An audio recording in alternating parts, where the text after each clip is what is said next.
Hi అండి, welcome to మా కబుర్లు. ఈరోజు ఒక చిన్న స్వీట్ రెసిపీ చూపిస్తానండి. ఏంటంటే సింపుల్గా ఒక 10 మినిట్స్లో చేసేసుకోవచ్చు అన్నమాట. దానికోసం ఇగోండి బ్రెడ్ స్లైసెస్ కావాలి. నెక్స్ట్ ఏంటంటే డ్రై ఫ్రూట్స్ అండి, కిస్మిస్లు, బాదాం, జీడిపప్పు, సారపప్పు మన దగ్గర ఏముంటే అవి కావాలి.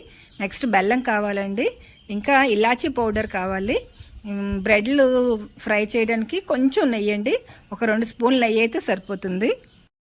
ప్రాసెస్లోకి వెళ్ళిపోదామండి. ముందుగా ఈ బ్రెడ్ పీసెస్లు అన్నిటికీను ఆ సైడ్స్ అన్నీ కట్ చేసేసుకోవాలండి. 4 వైపులా ఉన్నవన్నీ కట్ చేసేసుకోవాలి, ఎందుకంటే అవి కొంచెం గట్టిగా ఉంటాయి కదా, మనకి హల్వా గట్టిగా అయిపోతుంది లేకపోతే అవి ఉంటాయి, అందుకని కట్ చేసి తీసేయాలి. ఇదిగోండి ఇలా అన్నీ కట్ చేసేసిన తర్వాత ఈ పీసుల్ని ఇలాగే నెయ్యి వేసి కాల్చేసుకోవచ్చు అండి. కాకపోతే నేనేంటంటే ఇలాగా ఒక్కొక్క బ్రెడ్ పీసు 4 ముక్కలు అయినట్టుగా కట్ చేస్తున్నాను. ఇలా కట్ చేసుకునే చేసుకోవచ్చు, డైరెక్ట్గానే మనం వేపుకోవచ్చు అండి. నెక్స్ట్ ఏంటంటే స్టవ్ మీద ఒక అట్ల రేకు పెట్టుకోవాలి.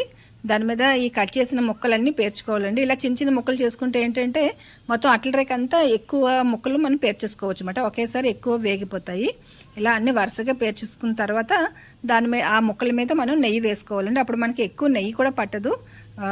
నేను చిన్న స్పూన్తో వేస్తున్నాను కదా, 4-5 స్పూన్లు వేసాను. అదే మన పెద్ద స్పూన్ అయితే 2 స్పూన్లు అయితే పడుతుందండి. ఇంకోండి ఇలా వేసేసి 2 వైపులు కాల్చుకోవాలన్నమాట. మరీ ఎక్కువగా కాల్చియక్కర్లేదండి, కొంచెం లైట్ బ్రౌన్ వస్తే చాలు. ఇంకొక కళాయిలో ఈ 1 కప్పు బెల్లం వేసుకొని దానికి 1 కప్పు నీళ్ళు వేసుకోవాలండి. ఆ బెల్లం ఆ నీటిలో కరిగితే చాలు, మనకి ఇది పాకం అలా ఏమి రావక్కర్లేదండి, జస్ట్ బెల్లం అంతా కరిగిపోవాలన్నమాట. ఇదిగోండి బెల్లం కరిగిపోయింది కదా, ఇప్పుడు ఆ వేయించుకున్న బ్రెడ్ ముక్కలన్నీ వేసేయాలి.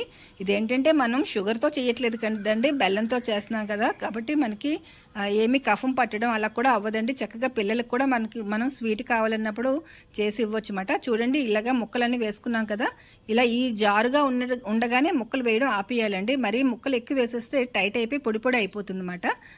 కొంచెం లూజ్గా హల్వా లూజ్గా ఉన్నట్టుగానే ఆపేసుకోవాలి.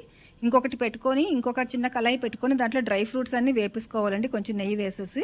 ఇగో చూడండి ఈలోగా మనకి బ్రెడ్ పీసెస్ అన్నీ అందులో ఉడికేసి మనకి ఏంటంటే ఆ వేసిన నెయ్యి అంతా పైకి తేలుతుంది కదా అంచుల్లోనే, అలా తేలితే మనకి ఇంకా హల్వా రెడీ అయిపోయినట్టేనండి. ఒక్క 5 నిమిషాలు అలా వేపుతుంటే చాలు అన్నమాట, ఎక్కువ టైం కూడా పట్టదండి మనకి. నెక్స్ట్ ఏంటంటే కొంచెం ఇలాచీ పౌడర్ వేసుకోవాలి.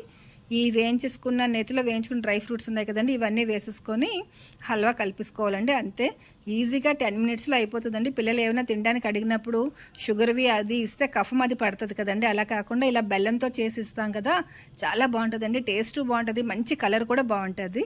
Thank you for watching.